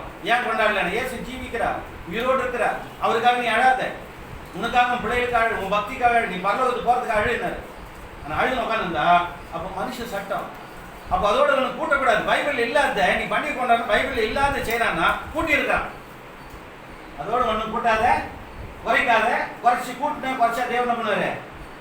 அந்த வசனத்தை கட்சியில் என்ன சொல்லுவாரு? பொய்யனாவாய். அப்ப பொய்யனாவாய்ன்னு சொல்றாரு. யோசனை பண்ணி பாருங்க. கூட்டினா குறைச்சேன்னா பொய்யனாவாய். அப்போ நாம கூட்டல குறைக்கல வேதம் சொல்ற மாதிரி வாழ்ந்துங்கிறது மெய்யனா இருக்கும். அதே வாசிக்கிறோம். அடுத்து சொன்ன நீதிமொழிகள்ல 30:6. அடுத்தது பிரசங்கி 3:5 3:14. நீதிமொழிகள் 30:6 முதல்ல சொல்லிட்டேன், வாசிங்க. அவருடைய வசனத்தோட ஒன்றையும் கூட்டாதே. கூட்டினால் அவர் உன்னை கடிந்து கொள்வார். நீ பொய்யனாவாய். கூட்டினால் தேவன் கடிந்து கொள்வார். பொய்யனாவாய். இன்னைக்கு இது கூட்டினாங்க இல்ல, வேதத்தில் இல்லாத செஞ்சாங்கன்னா வேதம் சொல்லாத கூட்டினாங்க. அப்ப பொய்யனா இருக்கிறாங்களா இல்லையா? அப்ப நாமளும் பொய்யனா ஆகக்கூடாது. வணங்கா கழுத்துவங்களாம் விழுந்து போகக்கூடாது. பிரசங்கி 3:14 சொன்னேன். தேவன் செய்வது எதுவோ அது என்றைக்கும். தேவன் ஏன் அதை மறைச்சாருன்னா அது என்றைக்கும் அவருடைய பார்வையில, மனிதனுடைய பார்வைக்கு, அஞ்ஞானிக்கு பார்வைக்கு எட்டல. கிறிஸ்துவின் சபையாகி நம்முடைய பார்வைக்கு எட்ட வேண்டும். ஏன் இயேசுனுடைய பிறந்த நாள் என்ன செய்யல வைக்கல? இயேசுனுடைய மரிச்சதை ஏன் குறிக்கல? ஏன் உயிரோடு எழுந்தாரு? ஈஸ்டர்னு சொன்னாவே ஒரு பெண் தெய்வத்துக்கு சொல்லுகிற விக்கிரகத்தை வாழ்த்துகிறாய் என்று பொருள். Sister, good Friday sister. Sister Easter வாழ்த்துக்கள். ஈஸ்டர் வாழ்த்துக்கள்னா பெண் தெய்வத்துக்கு வாழ்த்து நீ அவங்க சொல்லணும்னு அர்த்தம். ரோமர்களுடைய பெண் தெய்வத்துக்கு சொல்லக்கூடிய வணக்கத்தை நீ இவங்களுக்கு செலுத்துற அர்த்தம். எப்படி பாருங்க, எப்படி யோசனை பண்ணி பாருங்க. அப்போ அதை கூட்டும்போது வாசிக்கிறோம். தேவன் செய்வது எதுவோ அது என்றைக்கும் நிலைக்கும் என்று அறிவேன். தேவன் செய்வது எதுவோ அது என்றைக்கு நிலைக்கும் என்று அறிவேன். அதனோடு ஒன்றும் கூட்டவும் கூடாது, அதனோடு ஒன்றும் கூட்டக்கூடாது, அதிலிருந்து ஒன்றும் குறைக்கவும் கூடாது, அதிலிருந்து ஒன்றையும் குறைக்க கூடாது. மனுஷர் தமது சமூகத்தில் பயந்திருக்கும்படி தேவன் இப்படி செய்து வருகிறார். பயந்து தேவன் என்ன சொல்றாரோ அதை செய்யணும். இஸ்ரவேல் ஜனங்களுக்கு சொன்னாரு, அதை செஞ்சாங்க. செஞ்சு தப்புனாரு, அதை தீர்க்கதரிசிகள் எச்சரிச்சாரு. இயேசு கிறிஸ்து மரணத்தை கொண்டு நீக்கினார். மரணத்தை கொண்டு நீக்கின பிறகு அவர் மறுபடியும் கொடுத்துக்கிறாரு சொன்னா அஞ்ஞானமா தானே இருப்போம். இந்த மார்க்கம் என்ன மார்க்கம்? புதிதும் ஜீவனுள்ள மார்க்கம். அதுல ஜீவன் இல்லாத இருந்தது. மறுபடியும் அதையே பண்டிகை படுத்தி கொண்டாடினோம்னா ஜீவனை இழந்து போகும். எபிரேயர் புத்தகம் 10:19 என்ன சொல்றாரு? இயேசு கிறிஸ்து நமக்கு புதிதும் ஜீவனுள்ள மார்க்கத்தை, மதத்தை உண்டாக்கல, மார்க்கத்தை உண்டாக்கினார். மனம் மாறணும், தெய்வீகமா வசனத்தின்படி வாழணும், வசனத்தின்படி தேவனுடைய பக்தியை நிறைவேற்றணும். அப்படி யோசித்து பாருங்கள் எனது அருமையானவர்களே. ஆகவே மனித சட்டங்களை நிறைவேற்றும் பொழுது நாம் விழுந்து போவோம். மத்தேயு புத்தகத்துல 6ஆம் அதிகாரம் 15ஆம் அதிகாரம் 8-9 வாசித்தீங்கன்னா, மனுஷனுடைய கற்பனைகளை உபதேசங்களாய் போதித்து ஒருவேளை இப்படி பண்டிகை கொண்டாடி ஆராதனை செஞ்சா தேவன் அவங்களை பகைப்பார். தேவன் அதில் பிரியமா இருக்க மாட்டாரு. அப்படி செஞ்சேன்னா உன் உதடு தான் என்னை தேடும், உன் உள்ள எனக்கு தூரமா இருக்கும். மனுஷனுடைய கற்பனைகளை உபதேசங்களாய் போதித்து வீணா எனக்கு ஆராதனை செய்தார்கள் என்று ஏசாயா தீர்க்கதரிசி சொன்னாரு, இயேசு கிறிஸ்து சொன்னாரு. இன்னைக்கு வசனமும் சொல்லுது, மனுஷ கற்பனை தான் நிறைவேற்றும். ஒருவேளை இப்படி இயேசு கிறிஸ்து அன்னைக்கு மறந்துட்டு போயிட்டாரு, சீஷர்கள் இயேசுனுடைய சீடர்கள் மறந்துட்டு போயிட்டாங்க. இப்போ நான் வானத்திலிருந்து இறங்கி வர்றேன், ஒரு தூதன் வானத்திலிருந்து இறங்கி ஒரு தூதன் வராதுன்னு வச்சுக்கோ. கலாத்தியர் 1ஆம் அதிகாரம் 6 என்ன சொல்றாரு? அந்த ஜனங்களை பார்த்து எச்சரிக்கிறார். நீங்கள் கிறிஸ்துவை விட்டு இவ்வளவு சீக்கிரம் தெரிஞ்சு போனீங்களே அப்படின்னா அவங்களை கண்டிக்கிறார். சொல்லிட்டு என்ன சொல்றாரு? வாசிக்கிறோம். கலாத்தியர் 1. உங்களை கிறிஸ்துவின் கிருபையினாலே அழைத்தவரை இவ்வளவு சீக்கிரமாய் விட்டு வேறொரு சுவிசேஷம் திரும்புகிறதை குறித்து நான் ஆச்சரியப்படும். ஒருவேளை இதெல்லாம் தெரிஞ்சுக்கிறீங்க, வச்சு கேட்குறீங்க. அடுத்த வருஷம் 2 வருஷம் மறந்து விட்டேன். ஆமா, அந்த பாஸ்டர் சொன்னாரு, அந்த ஜாம செய்யறாங்க, எனக்கு மகிழ்ச்சி போனேன்னா கிறிஸ்துவின் கிருபையினால் அழைத்ததெல்லாம் இல்லைன்னு சொல்லி வச்சுக்கிறாரு. மறுபடியும் நீ திரும்பினா இவ்வளவு சீக்கிரம் விட்டு திரும்புகிறது என்ன சொல்லிட்டு வேறொரு சுவிசேஷம் சொல்லப்பட்டதுதான். வேறொரு சுவிசேஷம் இல்லையே. சிலர் கிறிஸ்துவின் சுவிசேஷத்தை புரட்ட மனதாய் கலகப்படுத்தி கிறிஸ்துவின் சுவிசேஷத்தை புரட்ட மனதாய் இருக்கிறார் இல்லாம வேற ஒன்றும் இல்லை. ஒருவேளை அப்படி வந்து சொன்னா நம்பாத, சொல்லப்பட்டிருக்குது. அப்படி இருந்தா அவங்க தாய்க்கு தெரியாதா? அவங்க தாயே செய்யல, அவங்க கூட பிறந்த சகோதரர்களுக்கு தெரியாதா? அவர் உருவாக்கின சீடர்களுக்கு தெரியாதா? இயேசு கிறிஸ்து உபதேசமான ஞானங்களை எழுதி வச்சுட்டு போனார், பரிசுத்த ஆவியானவர் வெளிப்படுத்தினார்.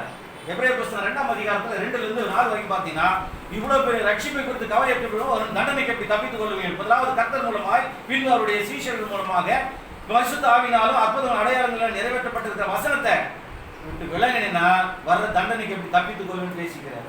ஆகவே மறுபடியும் வேலைக்கு போயிட்டேனா, ஆமா தேவதூதன் ஒருத்தர் வந்தாரு, வானத்தில் சொன்னாராம், அவருக்கு சொன்னாராம், அவர் செஞ்சாராம், இவர் செஞ்சாராம். கட்சியில் ஆராய்ச்சி வந்து எவரும் வந்துருக்க மாட்டார், எவரும் சொல்லியிருக்க மாட்டார். எல்லாம் கதையா இருக்கும், கதையும் காவியமா இருக்கும். அப்பதான் சொல்றாரு, 8 என்ன வாசிக்கிறோம்? நாங்கள் உங்களுக்கு பிரசங்கித்த சுவிசேஷம் இல்லாமல் நாங்களாவது சொல்றாரு. ஒருவேளை இயேசு வேறுவே வந்தாலும் நாங்களாவது வானத்திலிருந்து வேறொரு தூதனாவது வேறொரு சுவிசேஷத்தை அவன் சொன்னால் அவன் சபிக்கப்பட்ட. இதான் சுவிசேஷம். என்னது? இயேசு மரித்தார், தேவன் அவர் உயிரோடு எழுப்பினார். அன்றைக்கு எழுப்பினவர் இன்றைக்கு வரைக்கும் அவர் உயிரோடு தான் இருக்கிறார். வருஷம் உனக்காக மரிக்கிறார், சடங்கு செய்யணுன்றது அவர் என்ன செய்யல. நீ செஞ்சு அத்தனை கற்றுக் கொடுக்கணும்னு அவசியமே இல்லைன்னு எழுதப்பட்டிருக்கிறார். ஆகவே பிரியமான யோசித்து பாருங்கள். அப்ப அடுத்த வருஷத்துல முன்பு சொன்னது போல் மறுபடியும் சொல்கிறேன் சொல்லிட்டு சொல்லுவாரு, நான் உங்களுக்கு பிரசங்கித்த சுவிசேஷத்தை அல்லாமல் வேறொரு சுவிசேஷத்தை ஒருவன் பிரசங்கித்தால் அவன் சபிக்கப்பட்டவனாய் இருப்பான். 10 சொல்லுவாரு, மனுஷனை பிரியப்படுத்துறான், அதனால அவன் செய்யறான். நீயே மனுஷனை பிரியப்படுத்தி விழுந்து போவாதன்ற கலாத்திய சபை. அது போல உங்களையும் கூட இதெல்லாம் பார்த்து விழுந்து போயிடாதீங்க, விலகி போயிடாதீங்க. தேவன் மகத்தான வகையில நம்ம வைத்திருக்கிறார். ஏன் இதெல்லாம் செஞ்சாருன்னா அதுக்கு ஒரே ஒரு கான்செப்ட், இயேசு கிறிஸ்து மகிமை தேட வரல, நான் எனக்கு மகிமை தேட வரல, என் அனுப்பினவருக்கு மகிமை தேட வரல. நான் உண்மை உள்ளவனாக இருக்கிறேன், உண்மை உள்ள ஊழியம் செஞ்சேன். அவர் கரெக்டாக செஞ்சுட்டு போனதா இல்லைன்னா கொஞ்சம் ட்ராக் மாறி இருந்தாருன்னா கூட ஆமாம் இயேசு கிறிஸ்து எங்கேயாவது ஒரு பிறந்தான்னு ஒன்று பண்ணிட்டு இருந்தா சொல்லாதே இவ்வளோ வைராக்கியமா வந்து இவ்வளோ செய்யறான்னா இதை கேட்டு நம்மளும் வாசம் அவன் செய்யறானே இவன் செய்யறானே உலகமே செய்யுதுன்னு உட்காந்துருந்தோம்னா பரலோகத்தை எப்படி நான் பெற முடியும்? பிரியமானவர்களே, உங்களை சிநேகித்து ஒரு வசனத்தை எழுதுகிறார். 1 கொரிந்தியர்ல 4ஆம் அதிகாரம் 6ஆம் வசனத்துல எழுதப்பட்ட சகோதரர்களே, எங்களிடத்தில் நீங்கள் கற்றுக்கொண்டிருக்கிற ஒரு பெரிய தாற்பயம் என்ன சொன்னா, எழுதப்பட்டதுக்கு மிஞ்சி என்ன வேண்டாம் என்று எழுதப்பட்டதுக்கு மிஞ்சி என்ன வேண்டாம் என்று நீங்கள் எங்களாலே கற்றுக்கொள்ளவும் ஒருவன் நிமித்தம் மற்றவனுக்கு விரோதமாய் இருமாப்படையாதிருக்கவும் அதாவது இருமாப்படையாமல் இருக்கவும் நான் உங்கள் நிமித்தம் என்னையும் அப்போதாவது திருஷ்டாந்தமாய் வைத்து எழுதினார். எழுதப்பட்டதுக்கு மிஞ்சி நீங்க பண்ணக்கூடாது, செய்யக்கூடாது. திருஷ்டாந்தம் வச்சு சாட்சியை வச்சு எழுதினார். கூட இருக்கிற சகோதரர்கள் சாட்சி வச்சு எழுதி கூட அந்த பாஸ்டர் சொன்னாரு, அந்த அந்த அவங்க பண்றாங்க, நான் 1 வருஷம் கொண்டாடிட்டேன்னா 1 வருஷம் அப்படி செஞ்சுட்டானு போனேன்னா அப்போ கர்த்தருடைய வசனத்தை மீறுகிறார். ஆகவே பண்டிகை என்பது இது பாரம்பரியம், மனிதனுடைய சட்டம். மனிதனுடைய சட்டங்களை நிறைவேற்றும் தேவனுக்கு பிரியமாக எப்பொழுதும் இருக்க முடியாது. மனிதனுடைய கற்பனைகளை கொண்டு சொல்றாரு, ஒரு அப்படியே காதை மாதிரி காவியம் மாதிரி சொல்லி தீர்த்துல எழுதுவார். தீர்த்துல 1ஆம் அதிகாரம் 13-14 வாசிக்கிறோம். யூதர்களுடைய பாரம்பரிய கதைங்க இல்லாட்டி வேற எதனா ஒரு கதை ஜோடனை படி சொல்றான்னு வச்சுக்கோ, அதெல்லாம் நம்பாத எழுதுவார், வாசிப்போம். இந்த சாட்சி உண்மையா இருக்கிறது, இந்த சாட்சி உண்மையா இருக்கிறது. இந்த முகாந்திரமாக அவர்கள் யூதருடைய கட்டுக்கதைகளுக்கும் இதெல்லாம் கட்டுக்கதை, யூதருடைய கட்டுக்கதைகளுக்கும் சத்தியத்தை விட்டு விலகுகிற மனுஷனுடைய கற்பனைகளுக்கும் நீங்கள் விலகி இருக்க வேண்டும் என்று செய்தது. விலகி இருக்க வேண்டுமே அல்லாமல் அது விழுந்து போகக்கூடாது. இதை விட்டு நீங்க விலகி இருக்கணும். யூதருடைய கட்டுக்கதையை சொல்லி இப்படிலாம் எழுதி பண்ணி கொண்டாடலாம் போறான் எல்லாம் கதை விட்டு ஜோனம் பண்ணிருப்பான். அதை விட்டு நீ விலக வேண்டும். மறுபடியும் இந்த வசனத்தை வாசிங்க. இந்த சாட்சி உண்மையா இருக்கிறது, இது முகாந்திரமாக அவர்கள் யூதருடைய கட்டுக்கதைகளுக்கும் சத்தியத்தை விட்டு விலகுகிற மனுஷனுடைய கற்பனைகளுக்கும் செவி கொடாமல் சொல்லுது. அப்ப நல்லா கவனிச்சிருப்பீங்கன்னு நினைக்கிறேன். அதாவது கர்த்தருடைய வசனத்துக்கு செவி கொடுங்க, கட்டுக்கதைகளுக்கு சாய்ந்து போவாதீங்க. அதனால 14 சொல்லுவார், விசுவாசத்தில் ஆரோக்கியமா இருக்கும்படி கண்டிப்பாய் போதித்து கண்டித்து சொல்லுனர். அப்போ சத்தியத்தில் நீங்க அதாவது என்ன செய்யணும், ஆரோக்கியமா இருக்கணும் தான் கண்டிச்சு என்ன பண்றோம், போதிச்சு சொல்றோம். ஒருவேளை நம்ம செய்யறோம்னா நிச்சயமா வெளிப்படுத்தும் விசேஷத்தை நீங்க வாசித்து கூட பார்க்கலாம். அதாவது 22ஆம் அதிகாரத்துல 18ஆம் வசனத்துல 19ஆம் வசனத்துல என்ன சொல்லுவாருன்னா, ஒருவன் இந்த சக்தி வசனத்துக்கு கூட்டுனா தேவன் வாதையை கூட்டுவார். இதுல இருந்து எதையாவது எடுத்து போட்டா அவன் ஜீவ புஸ்தகத்துல பேர் எடுத்து போடுவார். இதெல்லாம் சொல்லுவான், கூட்டக்கூடாது, குறைக்கக்கூடாது, எடுக்கக்கூடாது, எல்லாம் பண்ணக்கூடாது. தேவன் நினைப்பது எதுவோ அதுதான் நம்ம நிறைவேற்றணும்னு. ஆனா பண்டிகை கொண்டாடி இருப்போம். 3வது நாள் அவர் மறைச்சிட்டாரு, உபவாசம் இருந்ததுன்னு 3வது நாள் முடிஞ்ச வரை நான் உபவாசம் இருந்தேன். இயேசுக்காக நீ உபவாசம் இருக்க வேணாயா, உனக்காக உன் பிள்ளைகளுக்காக உனக்காக இரு, உனக்காக வாழ்த்துக்கொள், உனக்காக பக்தி பற்றிக்கொள். ஆகவே அருமையானவர்களே, இன்றைக்கு இது பண்டிகை. அதனால தான் சொல்றாரு கொலோசியர் 2:16 ஒரு பண்டிகை குறித்தாவது பானத்தை குறித்தாவது அதாவது ஒருவன் உங்களை குற்றப்படுத்தாது இருப்பானாக. அது கிறிஸ்துவை பற்றினது. சொல்றது கிறிஸ்துவை பற்றி தான் அவங்களுக்கு வந்து பண்டிகை கொடுத்தாரு. அந்த கொடுத்த மாம்ச பண்டிகையில் அவங்க விழுந்து போனாங்க. தீர்க்கதரிசிகளை கொண்டு எச்சரிச்சாரு. அதை இயேசு கிறிஸ்துவனுடைய வருகையின் மூலமாக ரத்தத்தை சிந்தி நீக்கினாரு. புதிதும் ஜீவனுள்ள மார்க்கத்தை கொடுத்து அவருடைய உள்ளத்துல அவருடைய பரிசுத்த வார்த்தைகளை சொல்லி பரிசுத்த ஆவியினாலே உங்களை நிரப்பி பரிசுத்த ஆவியினாலே நிறைவேற்றக்கூடிய பக்தியை என்ன பண்ணிக்கிறாரு, நமக்கு கொடுத்திருக்கிறார். அதனால நாம் என்ன செய்யக்கூடாது, உலகத்தார் செய்கிறது போல பாரம்பரியத்தையோ கட்டுக்கதைகளையோ மனுஷனுடைய கற்பனைகளையோ நிறைவேற்றி தெய்வீக பார்வையிலிருந்து நாம் விழுந்து போகாமல் எச்சரிக்கை இருக்க வேண்டியது நம்முடைய விசுவாசத்தினுடைய அதாவது அடித்தளமாக இருக்கிறது. நிச்சயமாக நீங்கள் உங்களுக்கும் மற்றவருக்கும் பிரயோஜனப்படுத்துகிறவரை நீங்கள் பயன்படுத்துவீர்கள் நம்புகிறோம். தேவனுடைய ஆசீர்வதிப்பார்.